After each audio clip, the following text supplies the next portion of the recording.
Welcome to Canada's Entrepreneur, where we talk to the entrepreneurs who are making it happen across Canada and deliver the news, trends, knowledge, and opinions from entrepreneurs and business influencers across the country.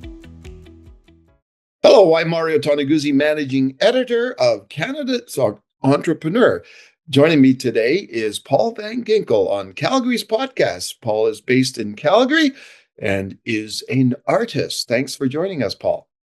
Thanks, Mario. It's a pleasure to be here. Okay, well, let's talk just a little bit about your career. Now, how did you get into all this? Were you a drawer or a sketcher as a little boy? Yeah, absolutely. It's one of these things that we all experience when we're in high school. It's like, what are we going to do with the rest of our life? Yeah.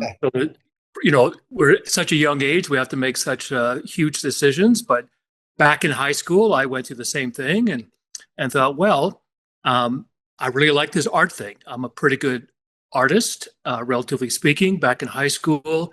Loved my class and so on. So it was only in grade 12 where I found out about the Alberta College of Art. And grade 12 for me was in 1978. And so I hadn't really known about that college. So I applied, and the rest, as they say, is history.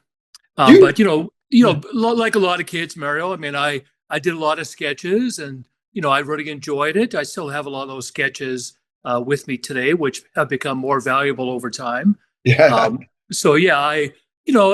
when I went to art school, I mean, I was an average art student, but I was really into it. I loved it. And I really had a lot of enjoyment, and I saw lots of promise and future. Can you talk, just going back, when you were young, like what did you like to draw? Like, what was your favorite topics, I guess? Um, you know, Charles Schulz's Peanuts, that Peanuts, with Snoopy and Charlie Brown and so on. That was a big hit for me. That combined with superhero comics. Frank Frazetta, who was a superhero artist back in the day, he was a big inspiration for me. So I, like a lot of artists back then and still, I copied all those images and learned from that. Things I created were like, actually war scenes and so on. You had tanks and army and helicopters. So that interested me as well. But it was mainly that. And then that was the first subjects that I explored. And then I got into Western. I got into, cowboys and Indians, even as a young boy, as a young 10-year-old boy. So those subjects really inspired me. And again, I love the fact that I have a stack of those drawings. Interesting too, Mario, because one thing I tell parents to this day is, if your child does a lot of drawings and paintings and so on, they will sign the drawings usually, because that's part of the creation of the piece, but they won't date them. So on the back of those drawings, put a date on them, because, today with the drawings that I have as a kid, I'm kind of wondering if I was 8 years old or if I was 11 years old. So as a professional, that timeline means more to me. Yeah. Let's go back in time. Now, full transparency here. Paul and I used to work together at the Calgary Herald. Tell us a little bit about what you did at the Herald, Paul, and then what sparked, I guess, your leaving there and venturing off into doing this. Yes, absolutely. Getting back to art college, the Alberta College of Art. First year, every student has to take like general studies to find out what major area they want to go into. That may have changed. That format may have changed slightly. Now it's a university, the Alberta University of the Arts. But back when I was there, that's what we did. And so then most students back when I went to school there wanted to get into visual communications, which is like commercial art, primarily because you can get a job afterwards. Yeah. But my grades were not high enough. And so I didn't get in. So I considered dropping out. And I, did a lot of soul searching, spoke to a lot of family, friends, especially the counselors at ACAD. And one counselor in particular encouraged me to stay in school. In my second year, take painting, printmaking, and so on. and then try to get into my major area, visual communications, as a direct entry in my third year. So I was successful doing that. And so then I completed 4 years, and I was going into my fifth year. And I was always ambitious back then, and even still. And I saw an ad in the Calgary Herald looking for an editorial illustrator. And so I applied, and I was offered that job. So I dropped out of art school in my fifth year in 1983 to take that job at the Calgary Herald. And it wasn't just a job; it was a great job, and frankly, it was a relatively good paying job. But the main thing is I would be illustrating, so I would be painting. Yeah. And so I took that job and loved it. So I was there. I didn't think there was going to be like a really long time, because my end goal ambition was to be a fine art painter.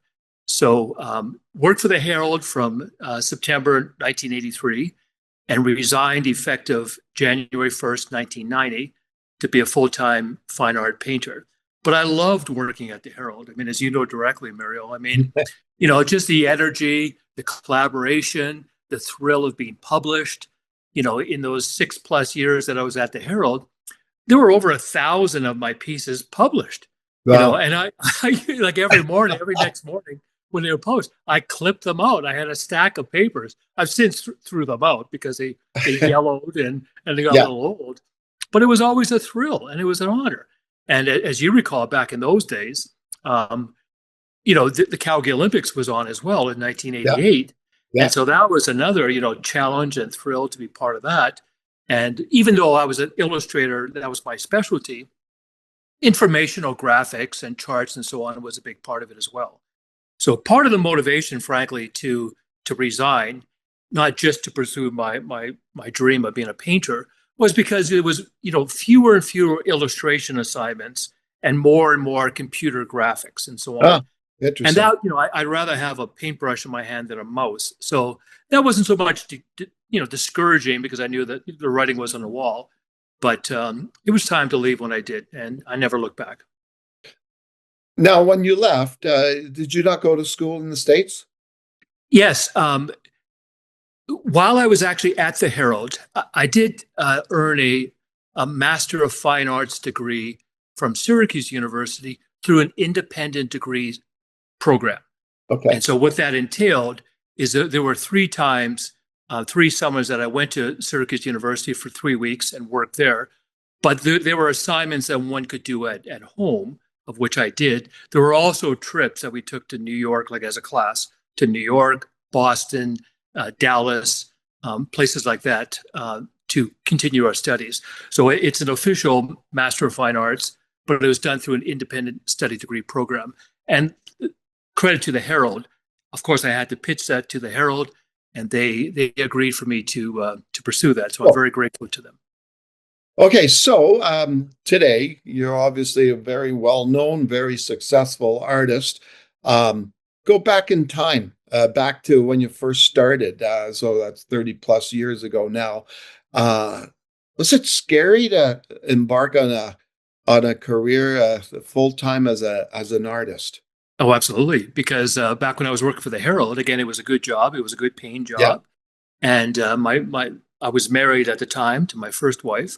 And she was in law school, and she thought I was crazy, and it was reckless, to resign because we needed the money and so on.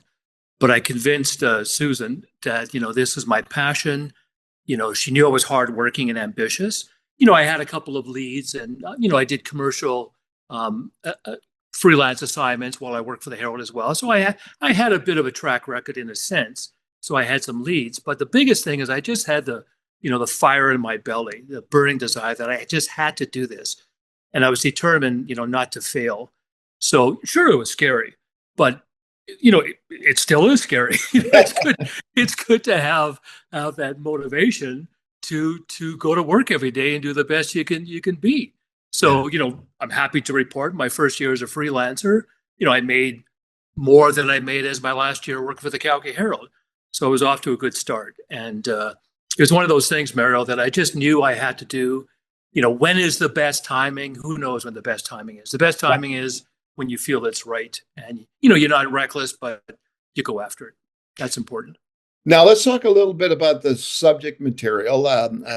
First of all, I think you know you do a lot of different things now, but I think your uh, I guess your claim to fame, for lack of better wording, is the whole cowboys and Western and indigenous side of things.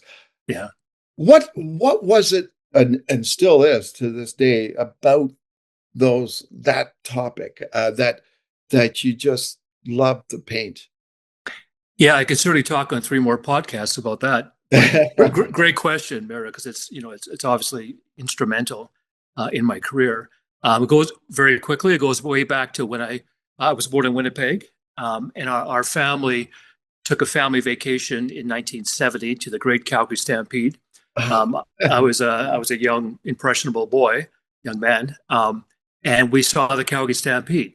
So that moment, I was like hooked on cowboys and Indians. As I noted, I was drawing them anyways prior to our Calgary Stampede trip. So I was hooked on cowboys and Indians, and that's how we referred to it back then. Yeah. And so fast forward, when it was time to choose a subject as a professional, I had done Western paintings and stuff leading up to this moment, but it was like a no-brainer. So I love the subject. Living in Calgary in the Great Calgary Stampede, there's lots of exposure and emphasis on Western life and cowboys and Indians, frankly. Now it's First Nations, of course, and that's a proper way of referring to them, and Indigenous, our Indigenous community. But it was that. And so there was, in addition to that being my passion, there's a great market currently for that type of imagery. But it's their whole lifestyle and history, Mariel. I mean, with cowboys, I just love, from the aesthetic, I just love the rugged nature of them, like real men and real women and horses and incorporating, our land and animals into their whole lifestyle, the way they look again. I kind of wanted some of that. I wanted that to rub off on me too. Similarly to the our First Nations, their beautiful regalia. The history of the First Nations in the world and our country in particular, all those elements and just the way they are and their quiet confidence and their humility and their sense of community, like all those wonderful areas is something that I'm really drawn to. And as a direct result, I've got to know over the years, a lot of cowboys and First Nations in those communities, and I've been privileged to be a part of that community in a real personal way for a long time. Yeah. Now you mentioned the Stampede. Every year Stampede does its posters. Yeah. How many of those have you done? Just one, Mario, because every artist just does one. Oh, just one. Okay. Yeah. So, and that's up to the current Stampede president. So there's a new Stampede president every 2 years. And they can essentially do whatever they want. Back when I did the poster in 2007, George Berkman was the president. One of the things he wanted to do in his 2-year tenure is dramatically change the look of the Stampede poster. So the Stampede poster has been around since the start of the Stampede in 1912. Up to this point, it was always, up to 2006, it was always a commercial illustration, done by an advertising agency, with a central image, border treatment of what else you can see and do at the Stampede, which has been a great model. But George wanted to change all that. He just wanted a simple fine art painting. So, of course, I knew George at the time. I remember the day, he called me into his office. We chatted about it. And I pitched a couple of ideas, including just a simple, iconic, timeless scene of a cowboy with his horse drinking a cup of coffee. Could have happened 100 years ago. Will probably happen again 100 years from now. Yeah. He loved the idea. And so that became the 2007 Stampede poster. It was a painting that I did called Loyal Friends. Perfect. So that was the only one I did. So, going forward, the subsequent, I think, 3 Stampede presidents kept that same model of doing a fine art painting. And that painting also was auctioned off at the annual Calgary Stampede auction as well. That was something that George started. But for the last, I believe, 6 years, it's now been a student competition. which has been really great. I've been an adjudicator as well. So it's a great opportunity for a student to get that assignment because you get global exposure. The Stampede poster is the single biggest advertising feature Oh, yeah. for the Stampede. 25,000 posters are distributed worldwide. You can walk into a cafe in Athens, Greece, and you might see a Stampede poster. So it's a real thrill for the students to have that assignment now. Yeah.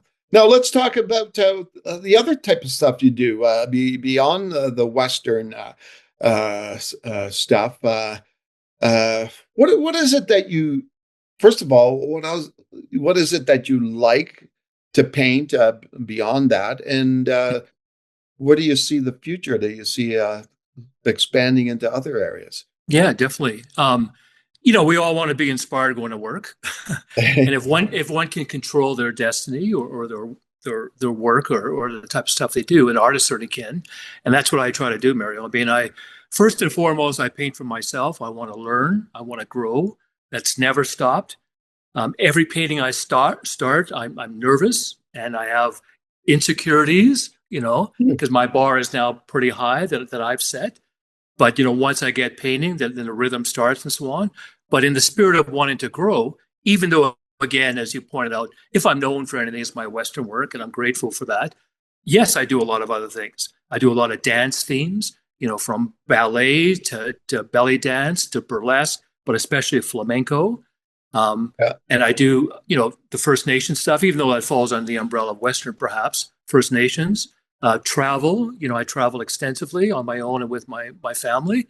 And always as a result of travels, especially Italy, especially Venice, I do a series of paintings. And one of the many interesting things about that too, Mario, in addition to, learning more things about me as an artist, it opens up new markets for me. Even though I have some collectors who like to collect from all my series, I'm grateful for that, obviously. People buying my dance paintings, will never buy my Western paintings. So it opens up that as well. Kind of on that note as well. Sure, I think I'm a decent painter, and I'm proud of that. But I'm most proud of the fact that I've been doing this for 42 years now, full time, because I focus on the business side. And that's a real art form in itself, and it's a challenge, and it's fluid. It's always changing. Every single day almost, and you got to keep current. And you got to keep trying things. So that's that's a big. It's all very well and nice to create a product, but how do you package it, market, and sell it? It's fun. I'm glad you brought that up because I do recall a conversation we had many years ago, and you did mention that to me that you basically have two jobs, right? On the one hand, you're the artist, and the other hand, you're the businessman, right? So how do you in a day, how do you kind of put those two together? It's a wonderful, for me, it's a wonderful challenge. And first and foremost, with that and life in general, one needs to be optimistic and positive because we have the power to choose our attitude and how we approach things. And I'm always positive. I'm not naive and I'm realistic. I'm pragmatic, but I'm always positive because being self-employed, it's a great unknown and it could be scary. Nothing can happen, but on the other hand, everything can happen. So I hedge on that all the time and just be patient and so on. So when I go into work, I'm even though I'm self-employed, I'm extremely disciplined. I keep a tight ship. I'm my own boss and I don't let myself off the hook. I take as much vacation as the next guy. I work as hard as the next guy that works hard. So when I go in the morning, I'm wearing one hat. I'm accessing, my left brain, the business side and so on, doing all the business stuff in the morning with the intent to clear my mind, put on the other hat, the right brain, and get to the easel. So that's always my focus. I try to paint every day. I mean, I would if I didn't have other business things to do, but I address the business things because they're important and they clear my head so I can just paint. So I have the same system all the time. Sometimes I get to the easel at 10 o'clock in the morning, sometimes at 1 o'clock. But I always try to paint every day. And because I've been doing it for such a long time, I've also created, close to 2,200 paintings. It doesn't, my style is very loose and quick and painterly, even though it's representational. with a lot of detail. I can get a lot done in 4 hours of painting. Absolutely. And I can get a lot done. And so with that too, because I paint standing up, because generally I paint large paintings, it's kind of, physically draining in a sense. So painting 4 hours a day, that's enough. Some of my colleagues paint 10, 12 hours a day. I don't know how they can do it, but I've been doing this for such a long time. I shut it off at 5 o'clock and I'm done. Interesting. Yeah. So what was the most expensive one you've sold? How much? $65,000. And what for was a single that? painting? It was a commission from Chief Crowfoot from the Siksika Nation. With that, Mario, I mean, since you asked, I've befriended the chief, many years ago, and he's an impressive man who gets things done. He finally signed, Siksika finally, through his guidance and leadership, the Siksika Nation signed the 1915 land reclamation agreement with the federal government a few years ago for $1.3 billion. And to acknowledge that significant milestone, he commissioned 4 large paintings from me, 2 for the nation and 2 for himself personally. So the one that I just referenced was a 10-foot by 6-foot painting of, 18 different individuals who are in the teepee at Blackfoot Crossing when they signed the agreement with Trudeau and the chief and so on. So it was like a portrait of these 18 people. Cool. During that significant occasion. So that was the one. And what was but that? The commission itself encompassed 4 paintings. And what was that called, that one painting? I'm pausing because when I do assignments like that for Chief Crowfoot, of which I've done many, I get him to title them, and he titles them in Blackfoot. Okay. Yeah, and I do a translation in English, but respectfully, I don't know the title off the top of my head. Okay. But I gave him the opportunity to title it. Okay. No. Yeah. Wonderful. And what was the one that took you the longest amount of time to do, and how long was that? Yeah, another great question, of course. As a related sidebar, I only work on one painting at one time. Oh, okay. Yeah, only because every painting has its own style and language and feel and so on. So I don't jump around. The said painting on my easel gets my full attention from start to finish. And whenever I start painting in the day, I kind of look at the time. When I stop, I record how much time I spend on that given day, and I kind of write it on the side of the canvas. And so when the painting is done, I add it all up, and I have exactly how many hours I spent on that painting. Cool. And I put that into my ledgers. And I've been doing that since I started, over 40 years ago.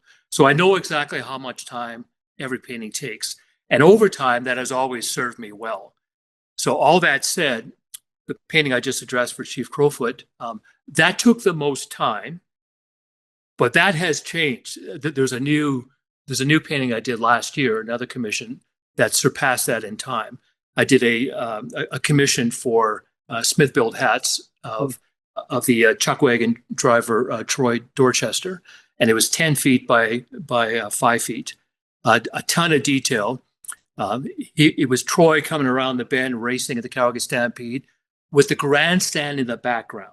Okay, and in that grandstand, Mario, of course, they were, as you know full well, they're usually sold out. So I had to paint. I painted 706 people in that grandstand, and I know that for certain because I counted all the heads.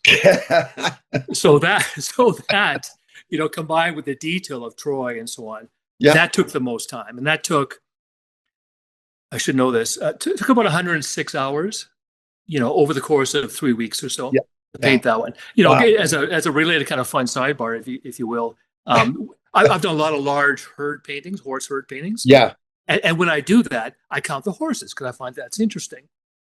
I did one last year, and I titled it 40 Hats and 232 Horses because there were 232 horses in that painting and 40 cowboys with hats.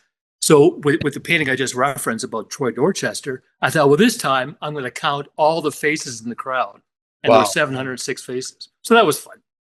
Wow. Yeah. I'm just curious when when you are painting, um, like, can you describe that moment? Like, what's it like for you? Like, could things crash around you and you wouldn't notice anything going on because you're so focused? Like, maybe describe that part of it. Yeah, you know, if I could be so bold, I suspect most, if not all, artists experience this, and artists in all disciplines, from painters to writers to musicians to performers.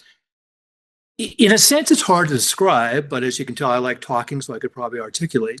Um, it's a real out of body experience, and in my particular case, I always listen to music when I paint, Oh, always. And as I referenced earlier, once all my admin stuff and business stuff is done, I put in my AirPods and I choose the music to directly influence the painting I'm working on. If it's going to be like really like a very aggressive, abstract kind of stallion painting or something, I might put on rap music like Eminem or something. If I'm doing a very detailed portrait, I might put on flute music from Carlos Nakai or something. So I'm really quite, music. I'll go on a limb and say, music is even more important to me than visual art. So I use it in the context of my work, but also just in life in general, of course. I yeah. love music, as I know you do. So I put the music in, I get locked in, I set up, it takes me about 20 minutes to set up all my paints and my palette and get all ready. And I kind of set myself up for success, if you will. I got a great studio, great light, all that stuff is in play. And then just get into it. And honestly, it's the excitement, the exhilaration. I'm not an athlete and I don't do those other things, but I can only imagine it's like that. It's like, a swimmer or a sprinter at the starting blocks. And once the gun goes off, the adrenaline is just like letting you loose, like it's a chuck wagon race. And that's how I feel about painting because I love it so much. Even to this day, Mario, and I just turned 65, and I mean, retirement is nowhere near my future because I love it so much. I hear Even, you. to this day, I drive to the studio and I have butterflies in my stomach, just anticipating painting. You just get lost in it. I hope all of us have those opportunities or outlets or moments when you get lost in something. I mean, whether it's reading or playing a sport or doing something creative. That's how painting is for me. Just completely lost in it. And maybe because you and I have been friends and close friends and business associates to an extent, maybe you even notice that when you send me something, electronically, I reply right away. That's because I don't want to think about anything else. I don't want to think about having to text you down the road, Mario. I do it right away. Like if I'm painting, and then just to keep my head clear and keep the focus on the painting I'm working on. Cool. Well, Yeah. thanks so much, Paul, for joining us today. It was a pleasure having you. Yeah, I really appreciate this opportunity, Mario, and I'll see you in person probably soon. Maybe at Spruce Metals Masters. Oh, before we leave, how can people get a hold of you? Yeah, thank you. Of course, I'm on all social media platforms. I don't answer the phone when I'm painting, but the best source for my work is my website, paulvanginkel.com. And I say that because you can get if you so choose, you can get a deep dive into my history, my archives, my current work. This podcast will end up being on my website as well. So paulvanginkel.com. There you can find my phone number, my email address, and everything you need. Okay, wonderful. Thanks, Paul. Thanks, Mario. Really appreciate it. Okay, that was Paul Van Ginkel, an artist based in Calgary. I'm Mario Toneguzzi, managing editor of Canada's Entrepreneur. Thanks for joining us today.